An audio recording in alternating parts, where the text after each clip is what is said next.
Welcome to the Kindle Chronicles, the Friday podcast about your Kindle, books, and all things Amazon. I'm Len Edgerly. Today is May 16th, 2019.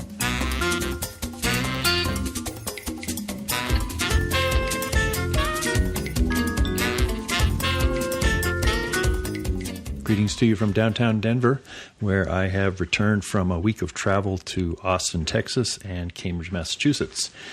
Inspired by Austin Kleon's advice in his new book, Keep Going, in which he urges readers to never pay for Wi-Fi on plane flights, I did switch from my usual aisle seat and I took window seats on my flights to Boston and back home to Denver. So I did spend a fair amount of time looking out the window instead of watching downloaded video on my Fire HD 8 or listening to podcasts and checking email.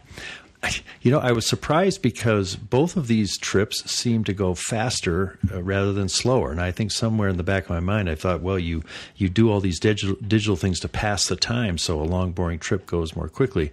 But I found that when I was following Austin's advice to use airplane mode as an opportunity to focus, then the trip actually seemed to go faster.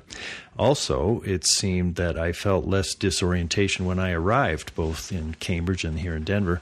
It was as if my body had adjusted better to the jet speed relocation when I experienced the trip more fully with my senses, especially my eyes.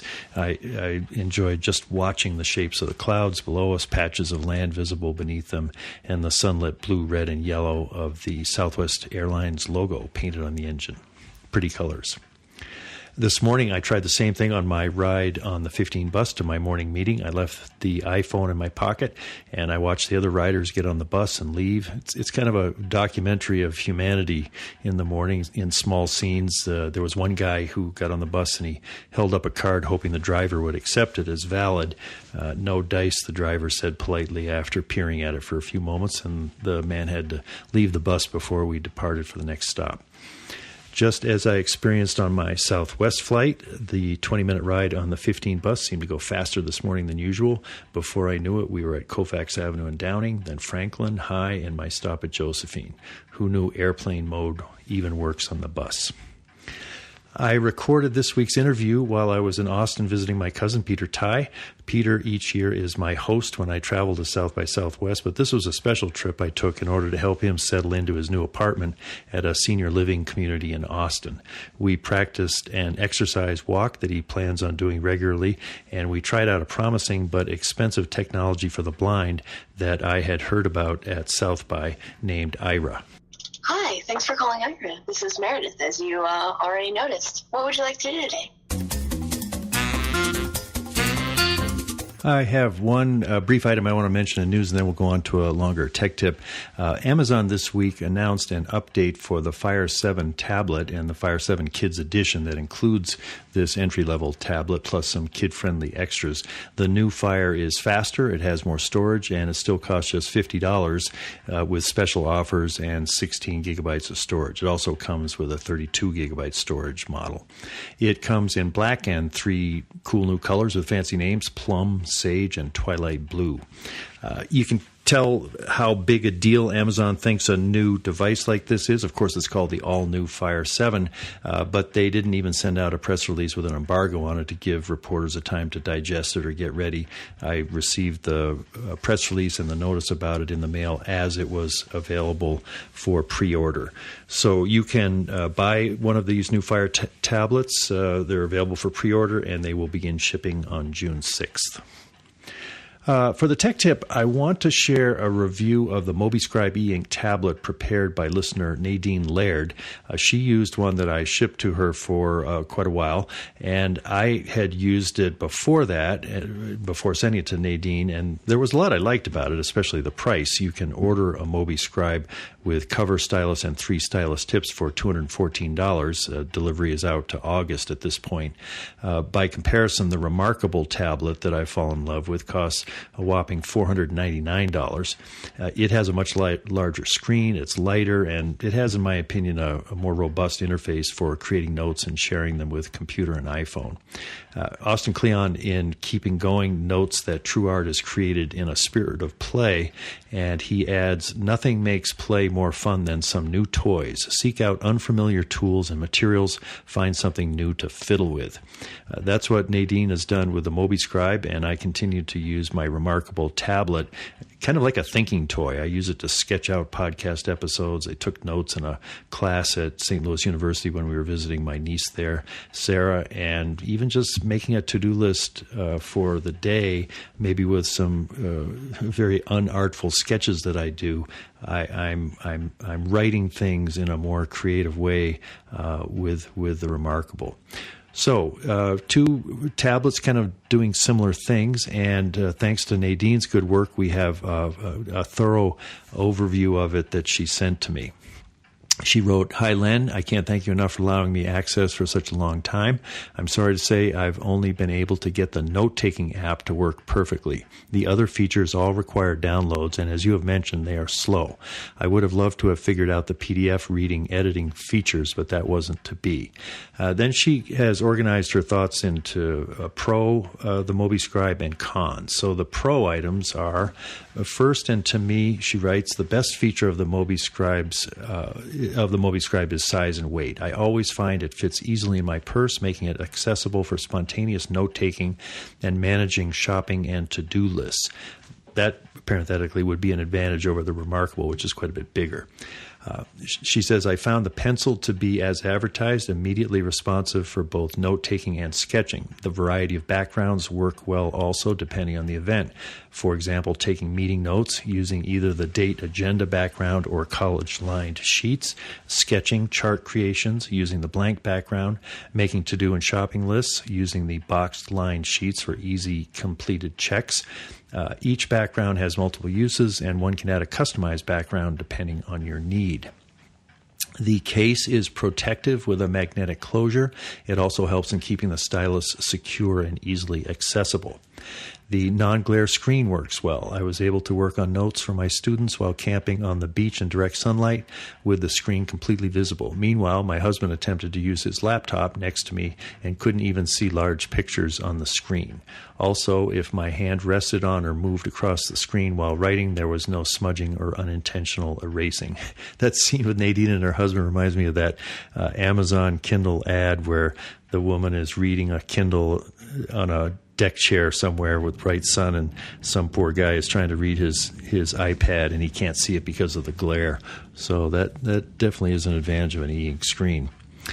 Nadene says another feature which is very helpful is an easy on-off switch. It is located at the top right of the tablet. I found each time I needed to turn the device on or off quickly, I could just swipe my finger across the top and the action would take place smoothly and quickly. Now, the con items are as follows. Although I understand the need for mobility, I found the screen is a bit small. All right, 7 o'clock on Great Grandpa Skelton's clock, which had only lost about 15 minutes while I was away this week, so it's now only 5 minutes behind the echo clock on the wall. Where was I? Oh, I also realized just recently that I would need to open a Dropbox account in order to transfer my notes to the laptop. A few times when switching between applications, the device would freeze, I believe because the device is slow in responding, and notes would be lost. The solution for this is to limit application switching. The accessibility and easy use of the stylus for writing and erasing is great, but limited. I have used this for a few months, and the tip of the stylus no longer responds and needs to be replaced. If someone is going to use it for serious note-taking, as I did, they would need to always have a spare available. I do notice that in that package that they're selling, they have 3 extra tips for the stylus, so I guess they're aware that they do wear out. I had to borrow a pad and paper to finish taking notes. Also, although there is no smudging when resting your hand on the screen, there is an unwanted erasing if your hand rests on the margin near the erasing icon. The solution is to place the margin on whichever side you aren't using. If you're lefty, put it on the right side, and vice versa if you are right-handed. The case is protective, but shows all marks quickly. Also, the case does not put the tablet asleep or wake it. Although the company said the battery is at rest when not in use, I did not find this to be true. After charging it, thinking I was taking it to a conference, I did not use it for a solid week, and when I returned, I found the battery needed to be recharged before I could use it. The solution is always to turn it off before putting it down for an extended time. I'll say that the Remarkable's battery life is much shorter than any of the Kindles that I've ever had, so I suspect that the process of writing notes and saving them is maybe more battery drains the battery more quickly than a basic Kindle does. Or maybe the batteries are just not as robust on the Remarkable or the MobiScribe. Nadene finishes the cons by saying, I am sure in the future there will be how-to videos to show, for example, how to capture and edit external PDFs and how to transfer and email notes. Her summary, she says, I found the MobiScribe to be a perfect machine for someone on the go who needs a mobile electronic note taker and doesn't want to pay the extra for an iPad mini. I believe if the processor could be sped up and if transferring emailing to other devices were to become more streamlined, it could easily outrank other similar devices for its mobility. Thanks again for that careful look at the MobiScribe, Nadene. Hearing your take on it and combining it with my love of the Remarkable tablet only makes me more hopeful that at some point the Kindle team will get into this game with a sleek, powerful, reliable e-ink tablet that's good for reading books and serving as a new toy for creatives of all ages. My cousin Peter Tighe, who has been blind from birth, moved into a senior community a month ago in Austin, Texas. That was a big move from living in his own home for 15 years before that. I had helped him choose the community, and last weekend I returned to help him learn a walking route in a quiet residential neighborhood nearby. I also hope to try out Aira, that's A-I-R-A, a technology for the blind that won an innovation award in the category of social and culture impact at South by Southwest in March. I wasn't at the awards banquet, but Aira comprises a set of ordinary-looking eyeglasses. They have a very small camera between the two lenses. You hardly notice it. And the eyeglasses, one of the stalks that goes over your ear, has a cable, a micro USB cable that is connected to a dedicated smartphone that comes with it.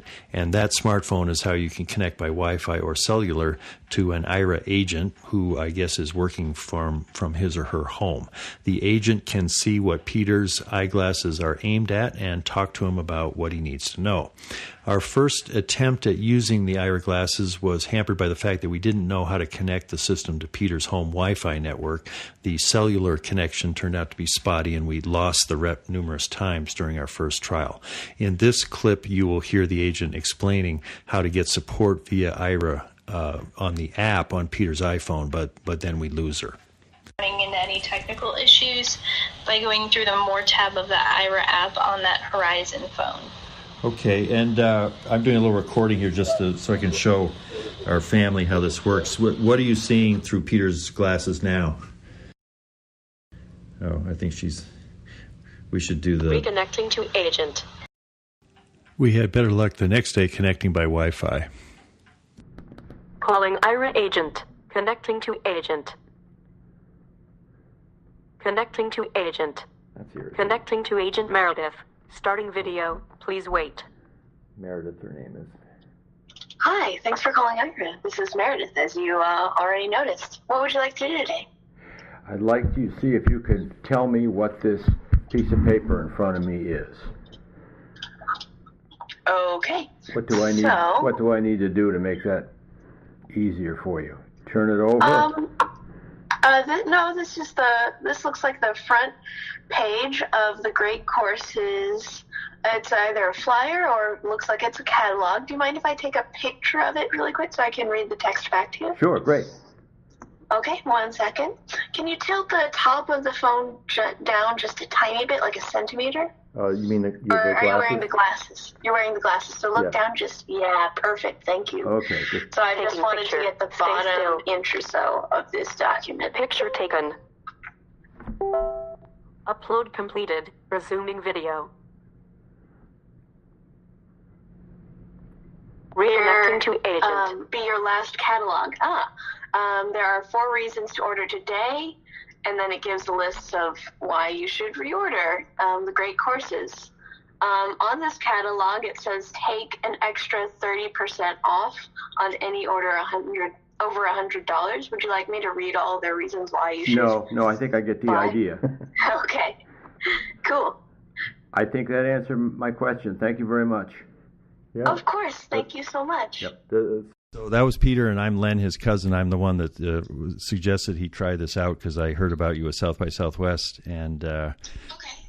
So we've been we're feeling our way. And can you? Peter's brand new at this. In your experience, what are some of the most useful things for blind people that are using Aira? Well, it depends on what you need. I get a lot of calls for reading the mail, research about traveling options. I can call in and say, hey, I can either be with you as you walk across the city, or I can be there for the last 100 feet and say, yeah, walk 20 feet and the storefront is on your left.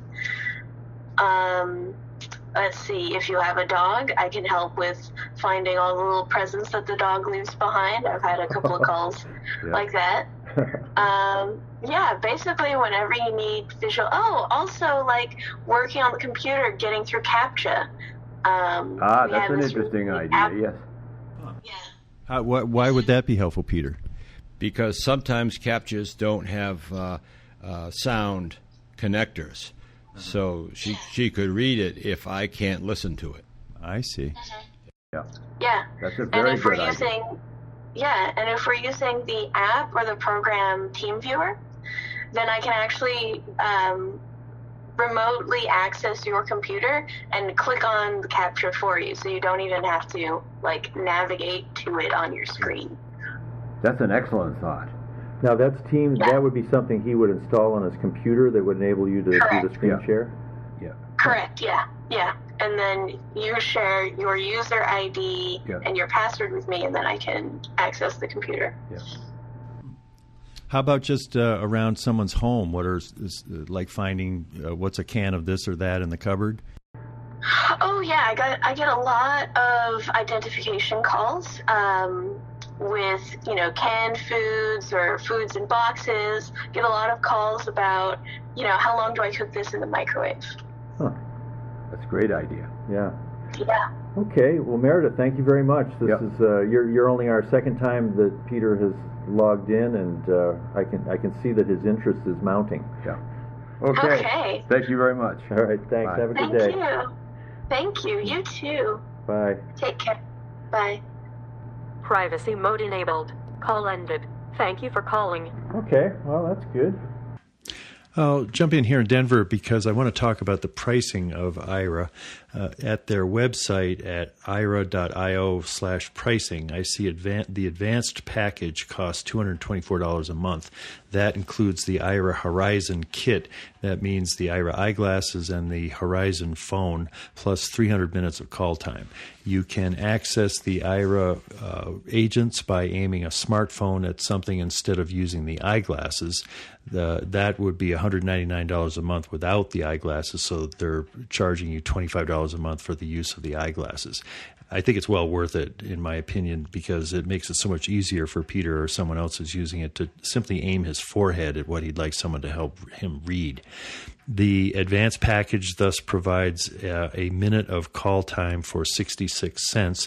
That's a better deal than the standard package, which is 83 cents a minute, but you only get 120 minutes for $99 a month instead of the 300 minutes for the other one. I wish this cost $50 a month instead of these kinds of prices, but I think depending on what Peter's experience is using it in a trial period, he'll know whether it's worth the money at one level or the other. After our Aira connection with Meredith, we continued our conversation at Peter's dining room table. The first topic that he brought up involves an issue that I'm going to put forward to my contacts at Amazon for follow-up. It concerns the security method of requiring a CAPTCHA for logging into a website. Now, a CAPTCHA, you're probably familiar, it's a difficult-to-read set of numbers and letters that you have to enter as a way to prove you're human.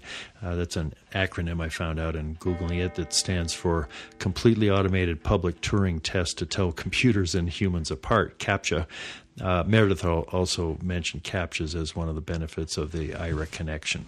Now let me ask you about a problem that blind people are telling me about Amazon. And the problem is that all of a sudden they can't log on anymore without a CAPTCHA. Really? Yeah.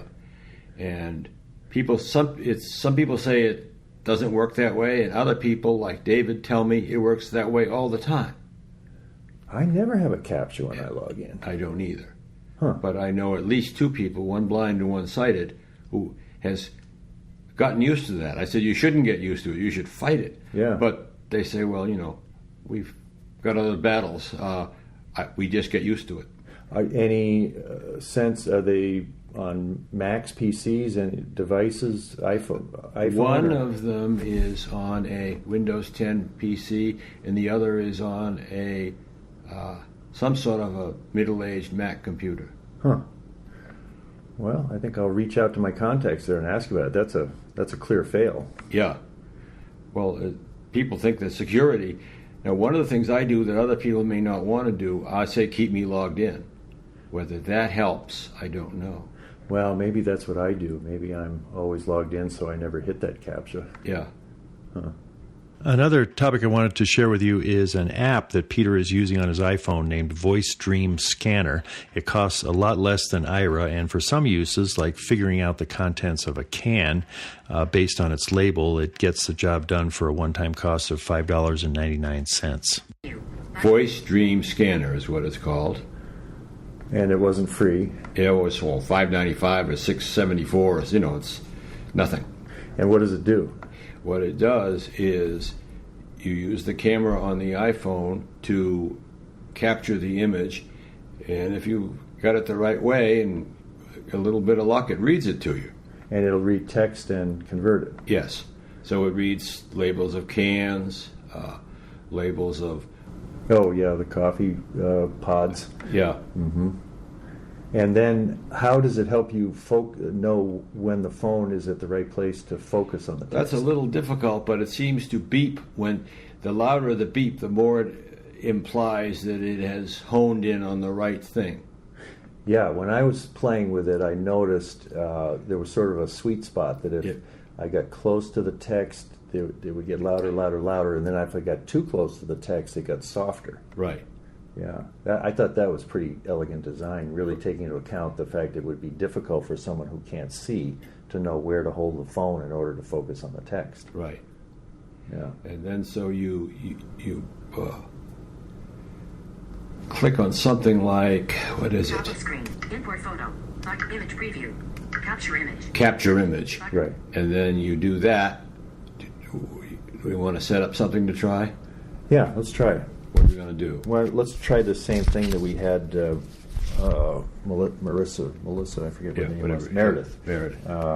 So you're holding it over that same Great Courses catalog. Yep. Edge detection off. Capture image. Dimmed. Button. Now, how come we're not hearing the focus sound? Edge detection off. Capture image. Dimmed. Image preview. There's no such thing as a flawless demo. That's right. Good thing we could edit the demo. Clips. Voice Dream Scanner.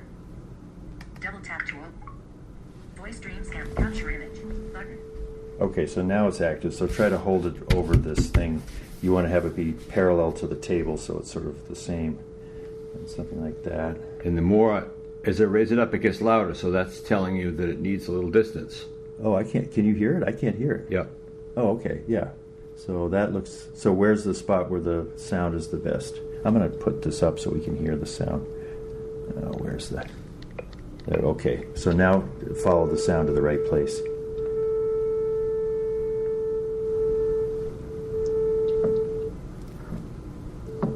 Oh, that's good because it... Yeah, okay. Right there, maybe? Yeah. Capture image. Dimmed. Capture... Play. Right. Button. Now hit Adjustable. play.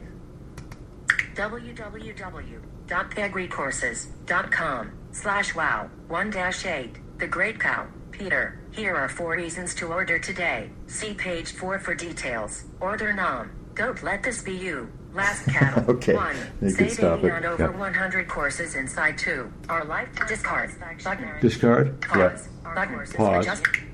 Yeah. Discard button. Yeah. Okay. So comparing those two, Yeah. it's obviously easier to do Aira Yes. because There were errors in this other one. the aligning it without being able to see what you're trying to scan Yeah. is a challenge, even though they have that helpful tone. Yeah. But Screen dimmed. but the Meredith was able to guide you. And the other thing that was interesting, she wasn't depending on you holding your head steady Right. to give her a stable image of it. She asked your permission, and then Yeah. And she also told me, I think, to put my head down just a little. that's right. Yeah. Yeah, and you didn't have to move the glasses. You just had Yeah. to kind of bow your head a little. Right. And then at that point, she takes an image of it, Yeah. which is on her screen, Yeah. and she can, She could read it. yeah. Yeah. And then she can say, do you want to hear the 4 reasons? And you Yeah. say, Yeah. no, I don't think so. But the difference in cost, Yeah. we're paying over $200 a month for the basic subscription on Pull Aira. out, if you will, I couldn't think of the term, the coffee pot. Oh, the pod, okay. What's the machine called? Keurig? Keurig Yeah. pod or whatever. Okay. Yeah, let's see that. Oh, let's see if you can do this. Voice dream scanner. Double tap to voice dream scan. Capture image button. Okay. Okay, so here's your pod. Here's my pod. Why isn't it? Kind of move it slowly, see if you can feel that sound come in. Yeah. Capture image dimmed. Play button. Adjustable. Walwa. HEB select ingredients English brie crust. D. Remy and black tea. HOB. Almost. Giant. It's English breakfast is what it was trying to say. Yeah. Remian. So that would have helped. You would have been able to figure out what Yeah. was in that pod by Yeah. that. And I could probably get closer. Yeah, I think you'd probably learn if Yeah. you were doing this on a regular basis. Yeah. Screen dimmed. And the sound was helping you focus. Yes, it was. Yeah. Great. Yeah. That's something I could never read with any other camera I ever had. It was Yeah. too small. Yeah. And yet I can get them mixed up and want to read them all the time. Yeah, that's handy. Well, you got sort of two technologies Yeah. here helping you with the same stuff. Right.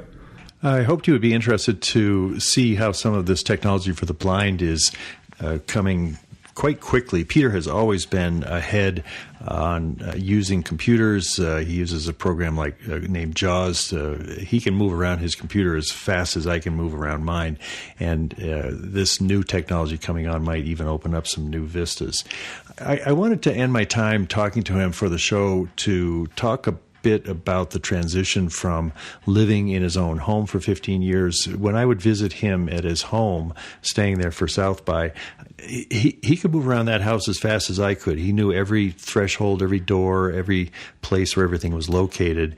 And I knew from having talked to him on the phone before I flew down there that it's quite an adjustment to just be adjusting to the new physical space that he's in. He's got some of the same furniture. He's got 3 rooms as opposed to 4 or 5 in the other house. So I asked him how it's going. It's been unbelievably difficult. And I'm not exactly sure why, except that I must memorize lots of things and sort of have built into my brain, if I'm in the kitchen, I turn right to go to the bathroom, or I turn left to go to the stereo, or something like that. And I don't have to think about that anymore. I just do it. But to learn every little permutation of where I might want to go, someone's knocking on my door. How do I find the door from the bedroom? How do I find the door from the office? How do I find the door from the back of the living room? And those decisions I still haven't burned in yet, and it's terribly stressful. And then how about when the phone rings? Yeah. Oh, I couldn't do that. That's why I'm carrying these phones in my pocket. I see. Someday I may be able to walk up to a phone and answer it, but Yeah. I'm not that point yet. Well, and there's additional adjustments to learning new living space. How about the transition from living on your own to living in a community? What have you learned about that so far? Oh, there's a lot of things. I got to try to recognize voices. I got to remember where other people's rooms are.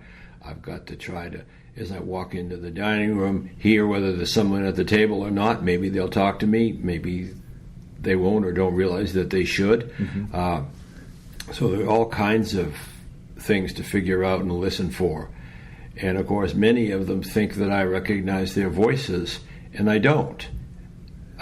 Maybe someday I'll be able to. They know who I am, but I don't know who most of them are. That's interesting. So I had the same thought as people were saying hi to you in the hallway as we're going along, and it's just a matter of repetition or how well you know someone that you would recognize their voice? Yes, right. And so far I haven't got many burned into my feeble memory banks. How about Ruth? She's a 92-year-old woman. Do you recognize her voice? Well, I've talked to her so often that I do recognize her, yes. Now, for people that... I think it's helpful to think of encountering a blind person in a place like this or really anywhere. I remember you talking about one of my grandfathers was not that great with you as a blind person when you were a child. But in this setting, say you're a sighted person and now there's a member of the community who's blind and you encounter him in the hallway or the dining room. How would you coach a sighted person in a way that's not sort of patronizing or whatever, the do's and don'ts of how to be cordial to someone who's blind? Well, I guess you have to sense it. I guess, at least to begin with, you ought to say, hello, I'm Frank, or I'm Frank Jones. Or if there are other more, if I'm coming in to the breakfast room and they're going out, they might say, I'm just leaving the breakfast room, or I'm coming in with you. Do you want to sit down with me, or something like that, depending on what their situation is when they meet me. So they kind of help you orient the situation, who they are for sure. Yep. And then are they coming or going? Do they want to invite you to their table? Or? Right. They want to tell me that the donuts are on the side, or that the muffins are stale. You know, whatever. What level of offers of help would be kind of welcomed versus feeling like they're sort of hovering or something? Well, so far, I don't think I'll worry about someone hovering unless they say, are you okay? And I keep walking and they ask you again. Yeah. Hopefully I'm smart enough if I'm not okay to say, no, could you tell me whether I'm at room 315 or room 317, or am I almost to the laundry room or something like that? I need to ask some questions so that, and I'm not always good at that, ask some questions so that they can feel secure that they are helping me, I guess. Yeah, so it's kind of a two-way street, that Yeah. you can be helping people help you, but it's helpful for someone to know. Well, I think it's simple, golden rule. If you imagine yourself as a blind person walking into a room, you kind of intuitively know what types of information would be helpful to them. Yes, right. Starting with not assuming that they're going to recognize your voice if they've passed you in the hall only twice in the last month. Yes, right. Yeah. Right. Well, what other advice would you have for people making the transition from living at home to a community like this in terms of the time of your life, or how to smooth the transition? What kinds of things have you learned in kind of the broader picture of this kind of a move? I hate to be gloomy about it, but it's difficult. You're not going to sugarcoat it here, No, huh? I'm not, no. One of the things you can do is try to get some help. If either from a friend or from a staff member, maybe you can even, I've set up an hour a day with my best staff member, and so she comes at 1 o'clock and I said, I'm going to ask you my 10 most confusing things. Like, first, where is the coffee machine? Second, do you see my cane anywhere? Third, don't I have any more mail on my desk? Fourth,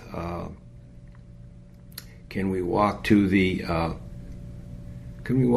gym and you can help me climb onto the treadmill? Depending on how good they are. we need some coaching before we know, and maybe it's because I'm 70 and I've had a couple of operations and I'm not as sharp as I used to be. I need a lot of repetition, and I need to be willing to ask more than once, even if it makes me look a little stupid, because I've got to get the answer in order to be more functional. Well, and you can tell that when you've got help like that, it's important to prioritize it. You've got a list of things that you want to get accomplished. That's right. And you don't want to push too hard, but you want to make sure that you're asking the questions. Also, of course, you have different levels of people. I have one brilliant person and several who are a little slow. Maybe I have to sort of triage the questions a little bit. And if it's a computer issue, ask the smart person. And if it seems to be something that maybe someone less aware could handle, you need to do that too, to use the people appropriately.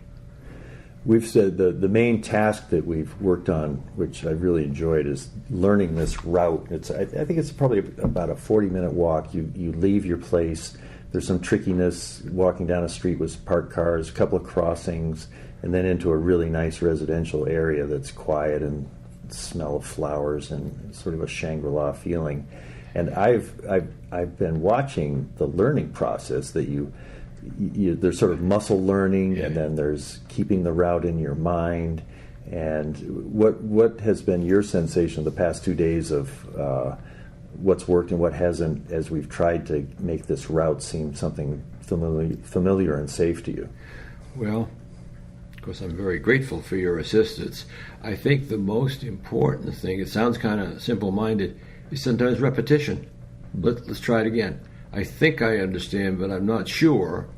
Also, I take this note taker with us that we were talking about, and I speak into it so that I can review it after we work together.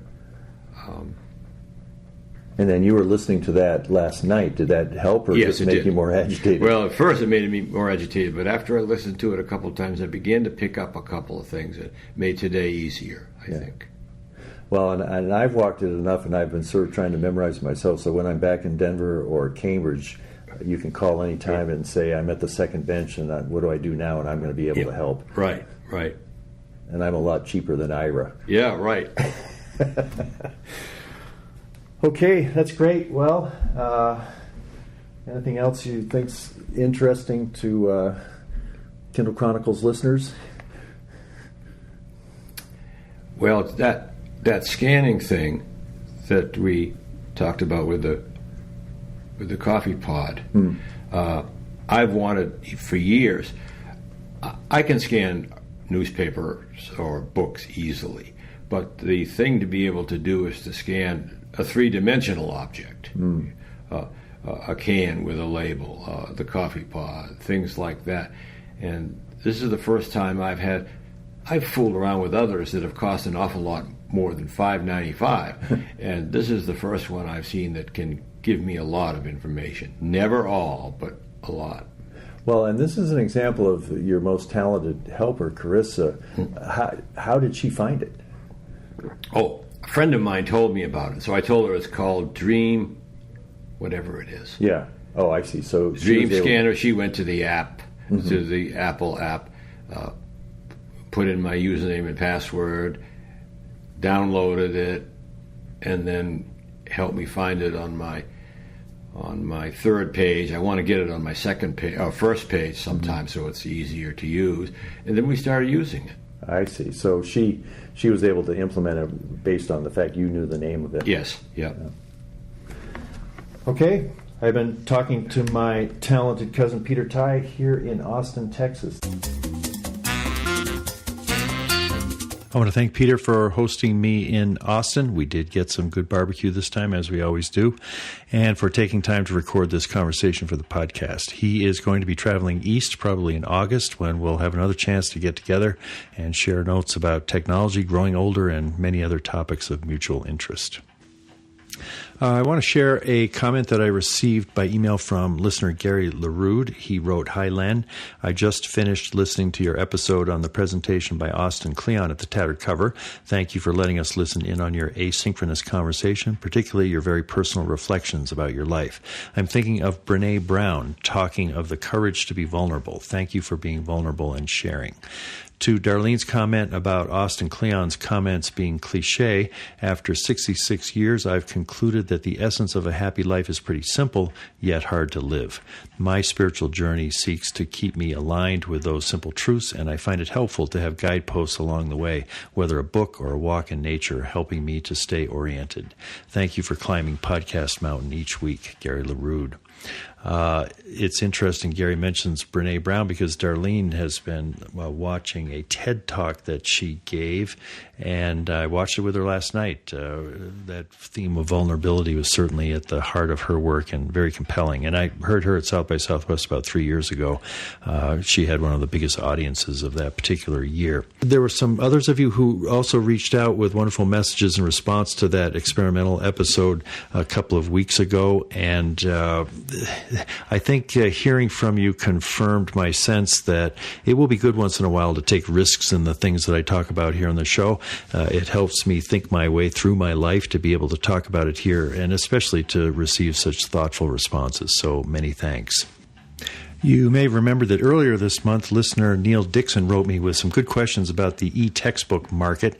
I passed along his email to a contact at Amazon, who this week sent me the following information about how students can access and engage with e-textbooks at Amazon. First, Amazon offers everyday low pricing on our eBooks, and that extends to e-textbooks, she wrote.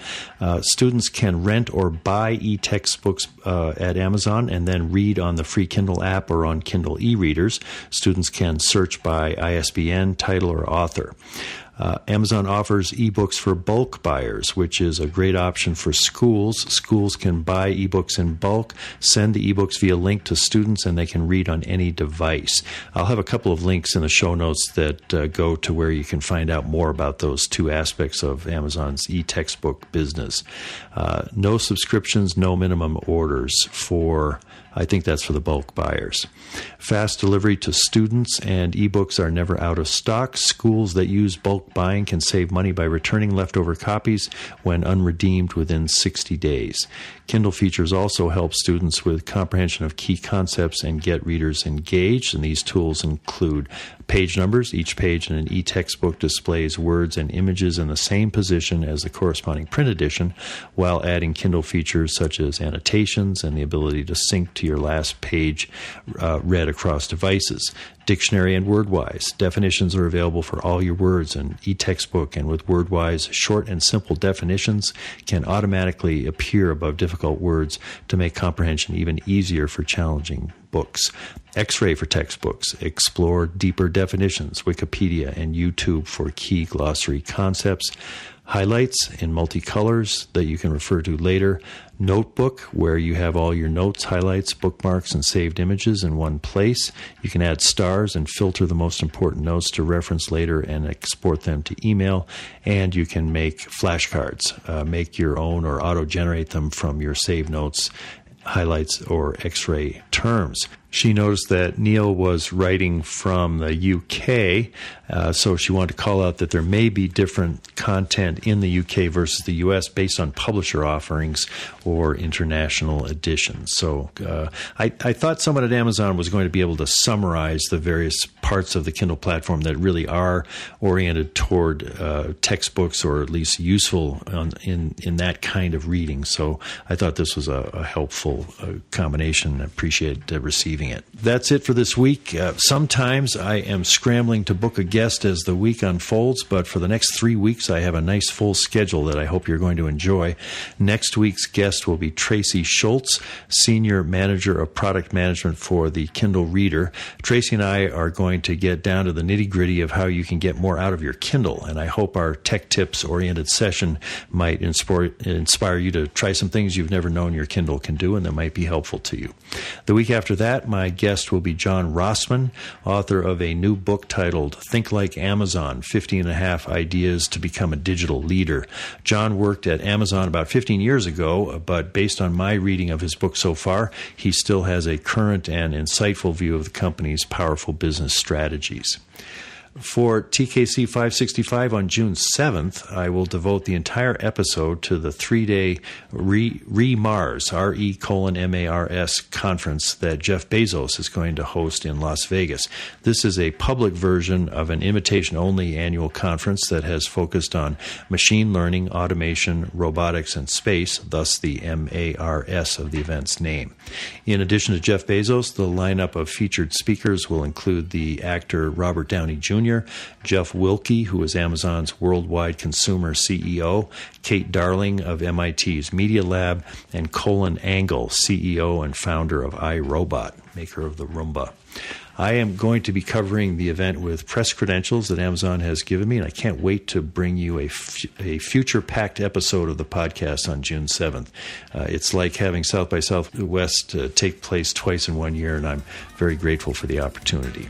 Music for my podcast is from an original Thelonius Monk composition named Well You Needn't. This version is Ramonk by Eval Manigat on the Variations in Time, a Jazz Perspectives CD by Public Transit Recording. This is Len Edgerly for the Kindle Chronicles from downtown Denver, Colorado. I really appreciate your taking the time to listen to my show. Have a great day. Bye.